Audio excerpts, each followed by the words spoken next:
இன்னைக்கு சர்ச்சுக்கு போயிட்டு வந்தோம். சர்ச்சு கீழே சண்டே கிளாஸ்லேயே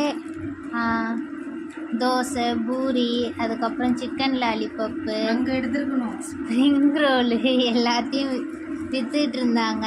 ஆனால் இது என்ன தோசைன்னே தெரில. கருவேப்பிலை, வெங்காயத்தை போட்டு ஒரு கார சட்னியை கொடுத்துட்டாங்க. ஆனால் இதுக்கு 100 ரூபா வாங்கிட்டாங்க. நல்லாவே இல்லை, நல்லாவே இல்லை. ஆனால் நல்லாவே இல்லை. சூப்பர் சாமி. இதில் முட்டை மாதிரி ஏதோ ஊற்றிருக்காங்க. காசு கொடுத்து தானே வாங்கணும், சாமி தான் இருந்தாலும். வெளியே வாங்கினா 25 ரூபா தான். லூசு பண்ண இது வந்து என்ன தெரியுமா,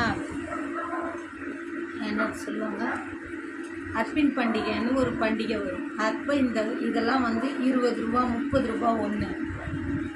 சிக்கன் லாலிபப்பே 50 ரூபா தெரியுமா, அப்படி தான் விற்கும்.